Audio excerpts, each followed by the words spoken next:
یہ مخلوق کس کی؟ اللہ کی، اور یہ نظام کس کا؟ اللہ کا۔ معلوم ہوا دین اسلام نام ہے اللہ تعالیٰ کے حکموں کو ماننے کا۔ اللہ پاک نے انسانوں کو گوشت کھانے کے لیے حکم دیا، گوشت کھائے، لیکن ہر ایک چیز کا نہیں جی، ہر ایک چیز کا نہیں۔ کچھ چیزیں ہیں جو اللہ پاک نے ان کو حلال قرار دیا، ان کا گوشت کھانے کا حکم ہے، اور جن کو حلال قرار نہیں دیا ان کو نہ کھانے کا حکم ہے۔ تو حکم کس کا چلا؟ اللہ کا۔ تو اس گتھی کو اور اس تھیوری کو سمجھ جائیں، گتھی کو حل کر لیں کہ حکم اللہ کے ہوتے ہیں، تو جو اللہ نے ہمیں احکام کرنے کے دیے ہیں ہم ان کو کریں، اور جو نہ کرنے کے دیے ہیں ان کو نہ کریں۔ ایک روایت کے مطابق اللہ رب العزت نے 18,000 مخلوق پیدا فرمائی۔ 18,000 مخلوق میں ایک قسم میری اور آپ کی بھی ہے، اور 18,000 مخلوق میں ایک مخلوق کو بھی اللہ پاک نے بیکار پیدا نہیں کیا۔ اگر ایک مخلوق کو بھی بیکار پیدا کیا ہوتا تو یہ سمجھا جاتا اللہ کا ایک عمل بیکار ہے، اور اللہ کا کوئی بھی عمل بیکار نہیں۔ سوال یہ پیدا ہوتا ہے جو اللہ پاک نے 18,000 مخلوق پیدا فرمائی اور اس میں ایک قسم میری اور آپ کی بھی ہے جی، تو اور ایک مخلوق کو بھی بیکار پیدا نہیں کیا، تو میرے اور آپ کے لیے اللہ پاک نے کیا مقصد رکھا ہے، کیوں پیدا کیا؟ تو میرے اور آپ کی پیدائش کا مقصد اللہ نے بیان کیا، ہم نے آپ کو اپنی محبت و معرفت کے لیے پیدا کیا ہے۔ یہ مقصد کسی بھی مخلوق کا نہیں ہے، نہ کتے کا ہے، نہ بلی کا ہے، نہ کسی اور چیز کا ہے۔ اللہ کی محبت و معرفت کے لیے اللہ پاک نے مجھے اور آپ کو پیدا کیا۔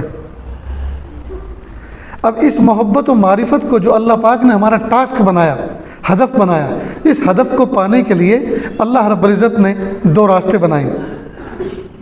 ان راستوں پر چل کر اس مقصد کو ہمیں پانا ہے۔ وہ 2 راستے کون سے ہیں؟ اوامر پر عمل کرنا اور نواہی سے بچنا۔ اوامر امر کی جمع ہے، یعنی اللہ کے آرڈرز، اللہ نے جو کرنے کے لیے کہا افعلوا جی، جو اللہ نے کہا کہ یہ کرو یہ کرو یہ کرو وہ کریں، اور جن کاموں سے نواہی نہیں کی جمع، جن کاموں سے منع کے لیے کہا، منع کیا ہے ان کاموں سے بچیں۔ تو ہدف کیا ہے؟ اللہ کی محبت و معرفت۔ محبت و معرفت حاصل کرنے کے 2 طریقے ہیں، اوامر پر عمل کرنا اور نواہی سے بچنا۔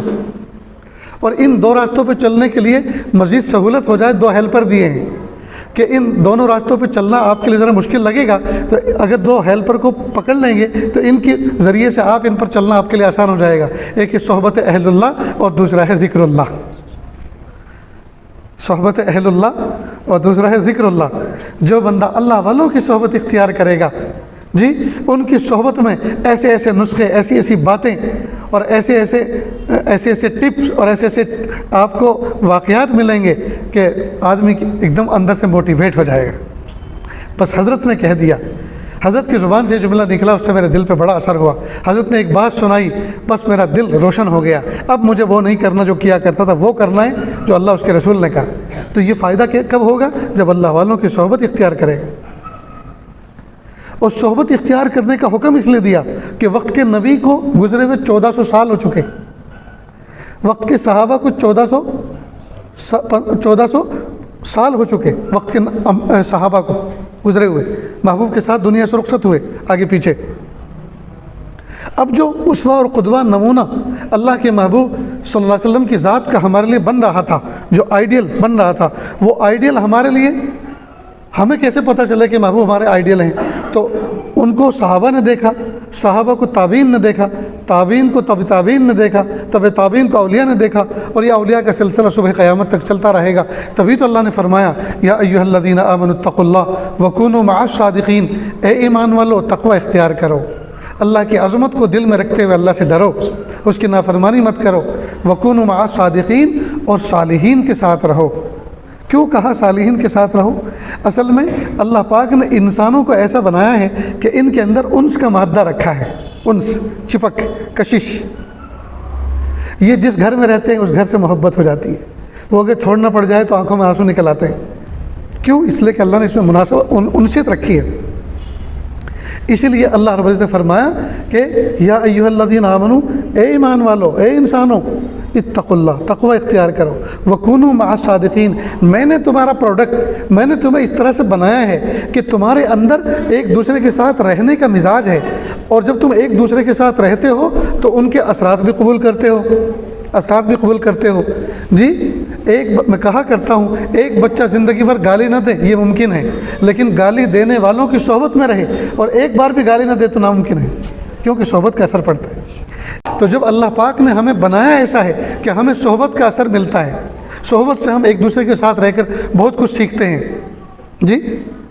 گاڑی چلانا پہلے سیکھتے ہیں پھر چلاتے ہیں، بجلی کا کام کرنا پہلے سیکھتے ہیں پھر کرتے ہیں، ہر کام دنیا کے جتنے بھی پہلے سیکھتے کرتے ہیں۔ معلوم ہے انسان کی صحبت ایسی ہے کہ یہ آٹومیٹکلی نہیں کرتا بلکہ یہ ماحول کو دیکھتا ہے۔ آپ نے دیکھا ہوگا کہ مرغی کے بچے، چڑیا کے بچے، کوے، جتنے بھی اینیملس ہیں وہ سارے کے سارے ایک ہی انداز میں بولتے ہیں، ایک ہی انداز میں بولتے ہیں۔ کہتے ہیں ایک پٹھان کسی عرب علاقے میں UAE میں کسی ریاست میں گیا تو اس کو وہاں کتا ملا تو بڑا خوش ہوا، اوہو وطن کی ایک چیز نظر آئی، وطن کی ایک چیز نظر آئی۔ تھوڑی دیر کے بعد اس نے بھونکنا شروع کیا کہ وہ تو بھی پشتو بولتا ہے، یعنی ہمارے علاقے کی زبان بولتا ہے، وہ اس کے علاقے کے نہیں ہے، وہ تو اس کے انٹرنیشنل لینگویج ہے۔ افریقہ کا کتا بھی ایک اسی انداز سے بولتا ہے، بھونکتا ہے جس انداز سے انڈیا کا کتا بھونکتا ہے، اور افغانستان، پاکستان، بنگلہ دیش کا کتا بھی اسی طرح سے بھونکتا ہے جیسے ہندوستان کا کتا بھونکتا ہے۔ معلوم ان کی انٹرنیشنل لینگویج ہے، جبکہ انسانوں کی لینگویج جی قدم قدم پہ بدلتی ہے، ہر کچھ کلومیٹر کے بعد جی۔ تلنگانہ میں، آندھرا میں جی ہر کچھ کلومیٹر کے بعد، 50-60 کلومیٹر کے بعد صیغوں کے اندر فرق آ جاتا ہے۔ جانوروں کی زبان سب کی ایک جیسی ہوتی ہے، لیکن انسانوں کی زبان ہر جگہ الگ ہے۔ اللہ پاک نے فرمایا یا ایھا الذین آمنوا اتقوا اللہ وکونوا مع الصادقین، اے ایمان والو اللہ کی عظمت کو پیش نظر اللہ سے ڈرو۔ ڈرنے کا مطلب یہ نہیں ہے کہ اللہ تعالیٰ نعوذ باللہ ظالم ہیں، ڈینجر ہیں، پھاڑ کھانے والے ہیں، نوچنے والے ہیں، جیسے شیر چیتے کا ڈر ہوتا ہے نعوذ باللہ، اس طرح کا ڈر نہیں، بلکہ اللہ کی عظمت کو سامنے رکھتے ہوئے اللہ سے ڈریں کہ وہ رب ہے، وہ کریم ہے، وہ رحیم ہے، وہ عظیم ہے۔ اس کی عظمت کو، جیسے باپ سے بچہ ڈرتا ہے تو اس لیے نہیں ڈرتا کہ وہ شوٹر ہے جی، وہ مار دینے والا ہے، وہ اٹھا کے پٹک دینے والا ہے، بلکہ باپ ہے، ہمیں وقت پہ کھانا دیتا ہے، وقت پہ پلاتا ہے، کھلاتا ہے، اچھے کپڑے لاتا ہے، ڈریس لاتا ہے، اسٹیشنری کا سامان دلاتا ہے، کتابیں دلاتا ہے، ہماری تربیت کرتا ہے۔ تو جو عظیم باپ ہمارے ساتھ میں اتنا معاملہ کرتا ہے، ہمیں اس کی بات کو ماننا چاہیے، نظر انداز نہیں کرنا چاہیے۔ تو باپ سے جو ڈرتے ہیں اس کی عظمت کی وجہ سے، تو اللہ تعالیٰ سے تقوی کا مطلب یہ کہ اللہ کی عظمت کو سامنے رکھتے ہوئے اللہ سے ڈریں، اور کہا وکونوا مع الصادقین، اور صالحین کے ساتھ رہو تو یہ تقوی بھی سیکھ جاؤ گے، تقوی بھی سیکھ جاؤ گے۔ اس لیے کہ جب تم صالحین کے ساتھ، نیکوں کے ساتھ رہو گے تو وہ نیک خود متقی ہوتے ہیں، تو وہی تقوی تم سیکھو گے۔ گالی دینے والوں کے ساتھ رہو گے تو گالی سیکھتے ہو، جوا کھیلنے والوں کے ساتھ رہو گے تو جوا کھیلتے ہو، کرکٹ کھیلنے والوں کے ساتھ رہو گے تو کرکٹ کے سسٹم کو سمجھو گے جی۔ تو جس کے ساتھ، تو صالحین کے ساتھ رہو۔ صالحین وہ ہوتے ہیں جو اچھے اعمال کرتے ہیں اور اللہ سے ڈرتے ہیں، تو ان کی صحبت میں رہنے سے تمہیں یہ تقوی بھی ملے گا جی، اور عمل کی توفیق بھی ملے گی۔ معلوم ہوا اللہ رب العزت نے تو صحبت صالحین کا جو حکم دیا جی، یہ ہے رجال اللہ۔ تو جو بندہ رجال اللہ کے ساتھ رہتا ہے، صالحین کے ساتھ رہتا ہے، اور ذکر اللہ میں تلاوت بھی آ گئی اور اللہ کے ناموں کا ذکر بھی آ گیا، پھر وہ زبان سے ذکر بھی آ گیا اور دل سے کرنے والا ذکر بھی آ گیا، ذکر کے اندر یہ سب کچھ آ گیا۔ تو جو ان دونوں چیزوں کی پابندی کرے گا، یعنی اللہ والوں کی صحبت اختیار کرے گا، ذکر اللہ کا اہتمام کرے گا، اس کے لیے اوامر پر عمل کرنا آسان اور نواہی سے بچنا آسان۔ یہ ہے زندگی کا سلیبس۔ تو یاد رہے گا سبق، مقصد زندگی اللہ کی محبت و معرفت۔ اس محبت و معرفت تک پہنچنے کے دو راستے ہیں، اوامر پر عمل کرنا، نواہی سے بچنا۔ گویا فائنل ڈیسٹینیشن، فائنل اسٹیشن ہمارا کیا ہے؟ اللہ کی محبت و معرفت۔ اور ہماری ٹرین جی دو پٹریوں پر چلے گی، اور دو پٹریوں کا نام کیا ہے؟ ایک پٹری کا نام ہے اوامر پر عمل کرنا اور دوسری کا نام ہے نواہی سے بچنا۔ اگر دونوں پٹری صحیح سالم ہوں گی تو یہ ہمارا انجن چل سکے گا اور منزل پر اسٹیشن پہ پہنچ سکے گا، دونوں میں سے دونوں ناقص ہوں یا ایک نہ ہو دوسری موجود ہو، کبھی بھی منزل پہ نہیں پہنچ سکتے۔ اور ان ٹرین کی دونوں پٹریوں پر چلنے کے لیے اللہ رب العزت نے 2 ہیلپر دیے ہیں جو پش بیک کرتے ہیں، پیچھے سے آگے کو دھکیلتے ہیں۔ ٹرین کو ڈبل انجن والی سواری گویا ہوتی ہے، آگے والا تو کھینچ ہی رہا ہے لیکن پیچھے والا بھی دھکا دیتا ہے جی۔ اور وہ کیا ہے کہ عوامی صحبت اہل اللہ والوں کی صحبت اختیار کرنا اور کثرت ذکر اللہ کا اہتمام کرنا۔ تو کتنا آسان سلیبس ہے۔ اب سوال یہ پیدا ہوتا ہے جو اللہ پاک نے اوامر دیے ہیں، یہ اوامر ہیں کیا؟ یہ اوامر ہیں کیا؟ جیسے کسی بچے سے پوچھا کہ بیٹا غسل میں کتنے فرائض ہیں؟ کہ 3۔ کہ وہ کون کون سے؟ کہ ایک تولیہ، ایک صابن، ایک ڈول، 3 فرائض۔ کہ اس کے بغیر تو ہو ہی نہیں سکتا غسل۔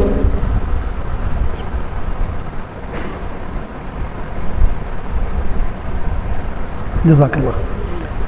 تو اب اوامر کیا ہیں؟ تو ہم سمجھتے ہیں اوامر کا مطلب یہ کہ نماز پڑھنا، داڑھی رکھنا، سفید لباس پہننا، رمضان کے روزے رکھنا جی، اور مال ہے تو حج کرنا۔ یہ 4-5 چیزوں کو ہم اسلام سمجھتے ہیں اور احکام سمجھتے ہیں، اور اس کے علاوہ بقیہ پوری زندگی کا اپنی مرضی سے گزارو، بزنس کرو اپنی عقل سے، اپنی سمجھ بوجھ سے، اپنے تجربے سے مشورہ کر کے بزنس کرو، ٹھیک، شادی بیاہ کرو اپنی مرضی سے، موت میت خوشی غمی اپنی مرضی سے۔ اب وہ ساری کی ساری چیزیں اپنی مرضی نہیں۔ میرے بھائیوں، بہت بڑا دھوکہ ہے۔ یقیناً نماز، روزہ، حج، زکوٰۃ جی، یہ عبادات کے قبیل سے اسلام کے احکام ہیں، لیکن اسلام کے جو احکام ہیں وہ صرف عبادات سے متعلق ہی نہیں ہیں، بلکہ معاشرت سے متعلق بھی ہیں، عقائد سے متعلق بھی ہیں جی، اخلاق سے متعلق بھی ہیں، اور معاشرت سے، معاملات سے متعلق بھی ہیں۔ تو جب اللہ تعالیٰ کے احکام اتنی ساری چیزوں میں ہیں تو پھر ان کو ہم سمجھتے کیوں نہیں؟ ان کو ہم سیکھتے کیوں نہیں؟ ان کو سمجھتے کیوں نہیں ہیں؟ ان کو سیکھتے کیوں نہیں ہیں؟ معلوم ہوا عبادات تو ایک چھوٹا سا حصہ ہے، اسلام کے احکام کے ایک چھوٹا سا حصہ ہے عبادات۔ اس کے علاوہ عقائد، معاملات، معاشرت اور اخلاق، یہ 4 چیزیں تو ہم چھوڑ ہی رہے ہیں۔ تو ایک چیز کو اپنائیں، 5 میں سے ایک چیز کو اپنائیں اور 4 کو چھوڑیں جی۔ ایک نوکر کو ہم 5 کام بتائیں، وہ 1 کرے اور 4 چھوڑے تو اسے کرنے والا کہیں گے، چھوڑنے والا کہیں گے۔ 5 احکام اسلام کے، 5 شعبے ہیں، 5 شعبوں میں سے ایک شعبے پہ ہم عمل کریں عبادت کے اور 4 چھوڑیں، اور ہم اپنے آپ کو دیندار کہے جاتے ہیں، ہم اپنے آپ کو دیندار سمجھتے ہیں۔ کتنا بڑا دھوکہ کھائے ہوئے، کتنا بڑا دھوکہ کھائے ہوئے۔ اکثریت دین کے حصے کو چھوڑ رہے ہیں اور عقل ترین پر عمل کر رہے ہیں اور سمجھتے ہیں ہم دیندار ہیں۔ نہیں دوستو، بہت بڑا دھوکہ ہے، بہت بڑا دھوکہ ہے۔ اسلام کے 5 بنیادی شعبے ہیں: عقائد، عبادات، معاملات، معاشرت اور اخلاق۔ ذرا مختصر تعارف سمجھیں تاکہ پھر اپنے علماء سے اور جو قریب بزرگان دین رہتے ہیں ان سے ہم اپنی زندگی سے متعلق، اپنے شعبوں سے متعلق سوال کر کے ان کو سمجھ کر ان پر عمل کرنا آسان ہو۔ سب سے 1 نمبر کا عقیدہ ہے، سب سے 1 نمبر کا جو شعبہ ہے وہ ہے عقائد۔ جب تک ہمارے عقائد درست نہیں ہوں گے ہم کامل مومن نہیں سمجھے جائیں گے۔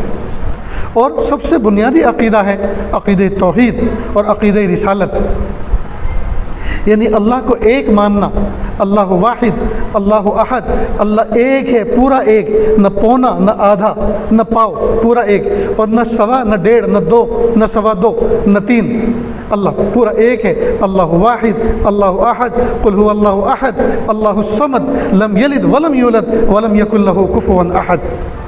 اللہ ایک ہے، اس کے ساتھ میں ذرہ برابر کسی کو شریک نہ کرنا۔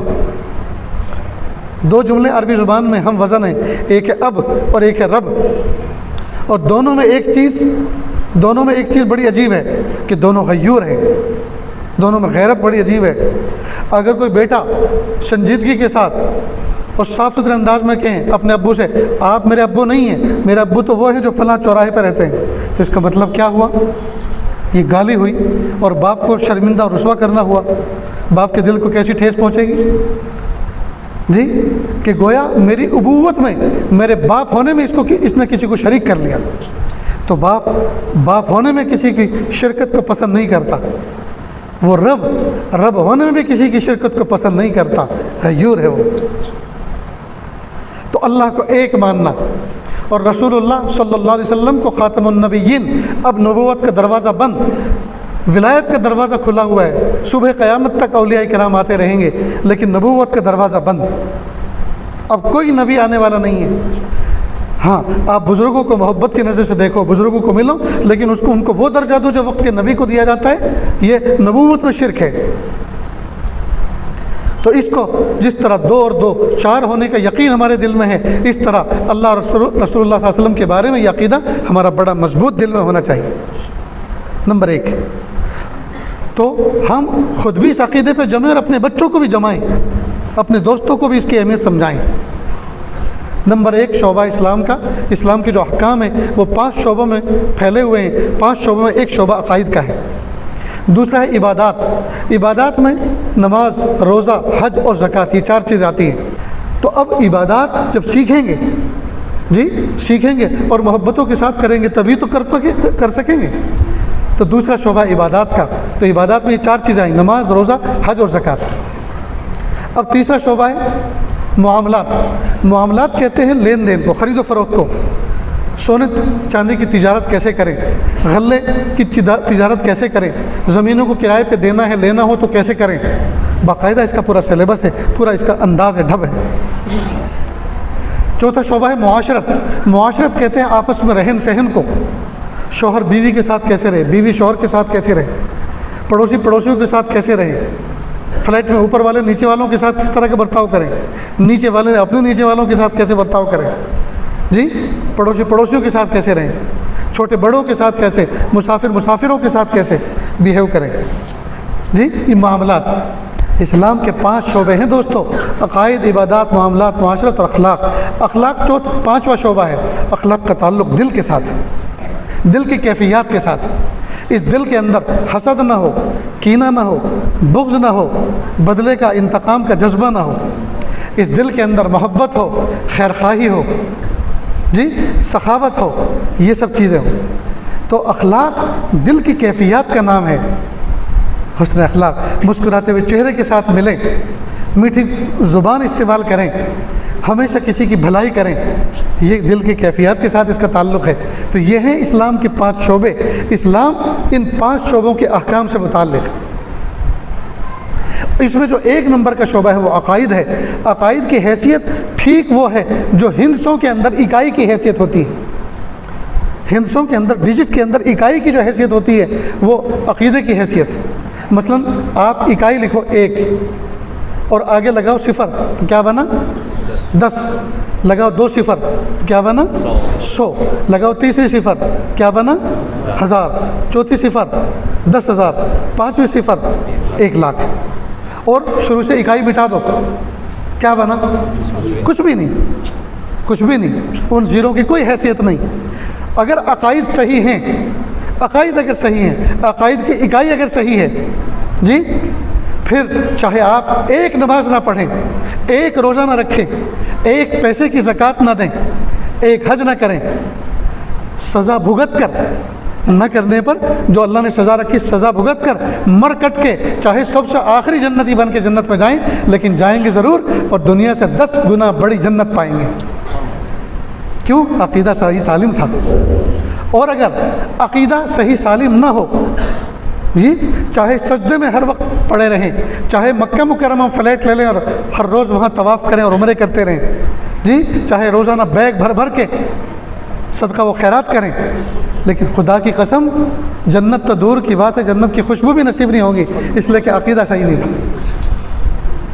تو اعمال کی قیمت لگتی تب ہے جب عقیدے کی اکائی صحیح ہو، 0 کی قیمت لگتی تب ہے جب اکائی سامنے رکھی ہو، تب وہ 0 0 0 قیمتی بنتی چلی جاتی ہیں۔ تو اگر عقیدے کی اکائی صحیح ہوگی تب ہماری نمازوں کی قیمت لگے گی، تب ذکر کی قیمت لگے گی، تب دعاؤں کی قیمت لگے گی، تب زکوٰۃ کے اور صدقے کی قیمت لگے گی، تب سخاوت کی قیمت لگے گی، تب اخلاق کی قیمت اور معاشرت کی قیمت لگے گی۔ ورنہ دوستو دنیا میں اس کا کچھ بدلہ اللہ تعالیٰ جیسے کافر اور مشرکوں کو دنیا میں جو کار خیر وہ کرتے ہیں، نیک کام کرتے ہیں، بھلائی کے کام کرتے ہیں، دنیا میں اس کا صلہ دے کر اللہ کام ختم کرے گا۔ اللہ